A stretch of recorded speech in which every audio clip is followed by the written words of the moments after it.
स्वर्ग और नरक। एक बुजुर्ग औरत मर गई। यमराज लेने आए। औरत ने यमराज से पूछा, आप मुझे स्वर्ग ले जाएंगे या नरक? यमराज बोले, दोनों में से कहीं नहीं। तुमने इस जन्म में बहुत ही अच्छे कर्म किए हैं, इसलिए मैं तुम्हें सीधे प्रभु के धाम ले जा रहा हूँ। बुजुर्ग औरत खुश हो गई और बोली, धन्यवाद, पर मेरी आपसे एक विनती है। मैंने यहाँ धरती पर सबसे स्वर्ग नरक के बारे में बहुत सुना है, इसलिए मैं एक बार दोनों जगहों को देखना चाहती हूँ। यमराज बोले, तुम्हारे कर्म अच्छे हैं, इसलिए मैं तुम्हारी यह इच्छा पूरी करता हूँ। चलो हम स्वर्ग और नरक के रास्ते से होते हुए प्रभु के धाम चलेंगे। दोनों चल पड़े। सबसे पहले नरक आया। नरक में बुजुर्ग औरत ने जोर जोर से लोगों के रोने की आवाज़ सुनी। वहाँ नरक में सभी लोग दुबले पतले और बीमार दिखाई दे रहे थे। औरत ने एक आदमी से पूछा, यहाँ आप सब लोगों की ऐसी हालत क्यों है? आदमी बोला, तो और कैसी हालत होगी? मरने के बाद जब से यहाँ आए हैं, हमने एक दिन भी खाना नहीं खाया। भूख से हमारी आत्माएं तड़प रही हैं। बुजुर्ग औरत की नज़र एक विशाल पतीले पर पड़ी, जो कि लोगों के कद से करीब 100 फुट ऊंचा होगा। उस पतीले के ऊपर एक विशाल चम्मच लटका हुआ था। पतीले में से बहुत ही शानदार खुशबू आ रही थी।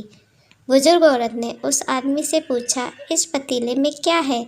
आदमी मायूस होकर बोला, ये पतीला बहुत ही स्वादिष्ट खीर से हर समय भरा रहता है। बुजुर्ग औरत ने हैरानी से पूछा, इसमें खीर है तो आप लोग पेट भर के ये खीर खाते क्यों नहीं? भूख से क्यों तड़प रहे हैं? आदमी रो रो कर बोलने लगा, कैसे खाएं? ये पतीला 100 फुट ऊंचा है, हम में से कोई भी उस पतीले तक नहीं पहुंच पाता। यह सुन बुजुर्ग औरत को उन पर तरस आ गया। सोचने लगी, बेचारे खीर का पतीला होते हुए भी भूख से बेहाल हैं। शायद ईश्वर ने इन्हें यही दंड दिया होगा। यमराज बुजुर्ग औरत से बोले, चलो हमें देर हो रही है। दोनों चल पड़े। कुछ दूर चलने पर स्वर्ग आया। वहाँ पर बुजुर्ग औरत को सबके हंसने और खिलखिलाने की आवाज़ सुनाई दी। सब लोग बहुत खुश दिखाई दे रहे थे। उनको खुश देखकर बुजुर्ग औरत भी बहुत खुश हो गई।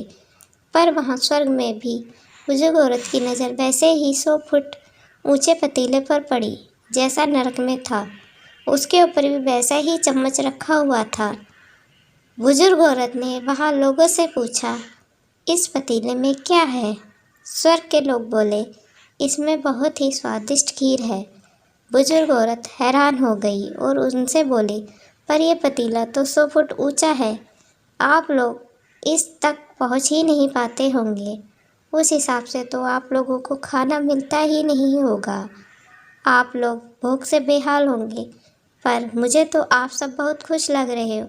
ऐसा कैसे?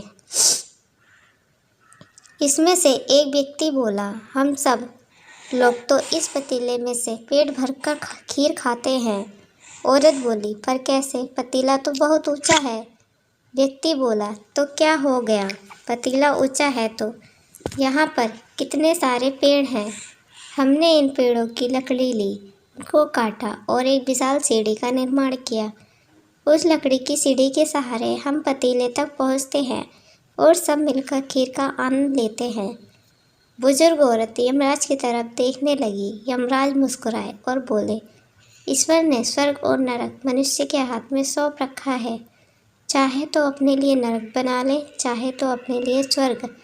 ईश्वर ने सबको एक समान हालातों में डाला है। उसके लिए उसके सभी बच्चे समान हैं। वह किसी से भेदभाव नहीं करता। वहाँ नरक में भी पेड़ पौधे सब थे, पर वह लोग खुद ही आलसी हैं। उन्हें खीर हाथ में ही चाहिए। वह कोई कर्म चाहते नहीं, कोई मेहनत नहीं करना चाहते, इसलिए भूख से बेहाल हैं। क्योंकि यही तो ईश्वर की बनाई इस दुनिया का नियम है। जो कर्म करेगा, मेहनत करेगा, उसी को फल मीठा खाने को मिलेगा। स्वर्ग के सपने छोड़ दो, नरक का डर छोड़ दो। बस आपकी वजह से किसी का दिल न दुखे, इतना सोचो, बाकी सब कुदरत पर छोड़ दो। दोस्तों, अगर आपको ये कहानी अच्छी लगे तो एक लाइक और सब्सक्राइब कर देना। धन्यवाद।